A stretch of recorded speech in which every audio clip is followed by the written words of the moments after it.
So children, now we are here discussing the last topic of today's, that is androecium. Androecium is the male reproductive part of the flower. As I have shown you in this petunia, I have just cut the flower and open it, and now I want to show you the stamens. See that these are the stamens which are the male reproductive part of the flower. See, the stamens are very much clear, can be seen here in this flower. Actually, the arrangement of the stamen in this flower is this way. Let me open this flower. Okay, now see that these stamens are actually present this way in this flower, but I wanted to show you separately, so I have reversed it, and I can even remove. So this way you can see that stamens can be seen very well. So these are the each part of the androecium is called as stamen. Okay, now what are the parts of the stamen are? These are the anther lobe. If I will remove one of the stamen, you can see this is the filament, this is the filament, and this is the anther lobe. I can even draw it this way. This is the filament and this is the anther lobe. Okay, in this anther lobe there is a pollen chamber, and in the pollen chamber the pollen grains are formed, that is the male gamete. Okay, now you can see there are various terms related to the androecium are given in your book, that is staminode, epipetalous, epiphyllous, monoadalphous, diadalphous and polyadalphous.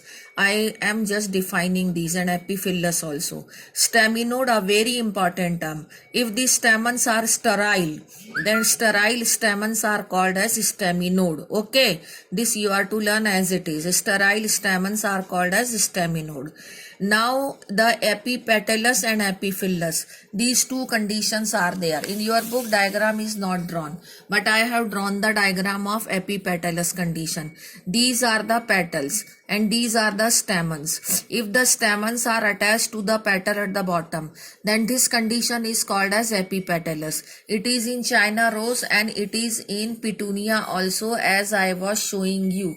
You can see that you may be thinking that these stamens are free, but they are free from their apical end only. At the bottom you can see all of them are attached to the petal. See that these all are attached here at the bottom of this petal only. So these type of stamens which are attached at the bottom through the petals, then they are called as epipetalous stamen. Okay, with the practical I am showing, and nothing can be the better than this. So this is what it is, epipetalous condition. Now one more term is there with this, which is as same as the epipetalous, but the name is different, epiphyllous.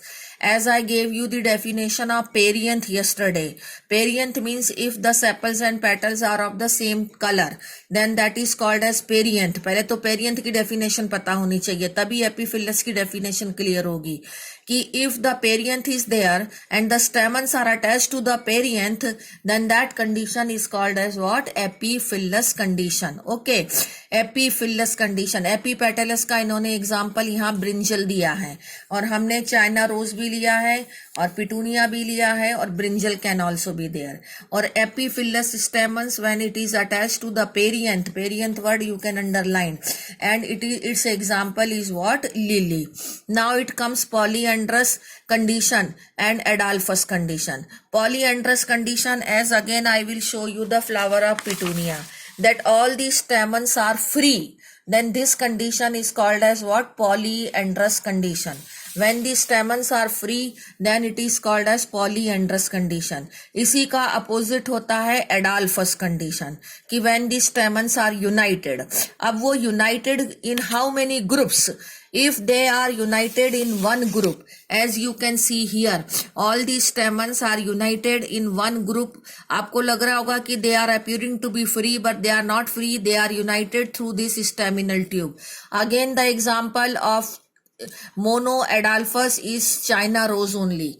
In monoadalphous condition, all these stamens are united in one bundle. Then this condition is called as what? Monoadalphous condition. If they are free, then androus, and if they are united, then adalphous. If they are united in one bundle, monoadalphous. If they are united in two bundle, example is P. Here 9 plus 1 arrangement is there. Out of 10 stamens, the 9 are present in one bundle and one stamen is free alone. So this way they are making two bundle. So once the stamens are arranged in two bundle, this condition is called as diadalphous condition. Example is P. And if the stamens are present in many bundle, example is citrus or lemon, then this condition is called as polyadalphous condition. All these terms are given here. This one, the monoadalphous, diadalphous and polyadalphous. Polyadalphous in citrus, diadalphous in pea and monoadalphous in China rose. It all depends upon how many bundles they are making for their union. So this is called as adalphous, and if they are free then androus. Okay, thank you for today's topic.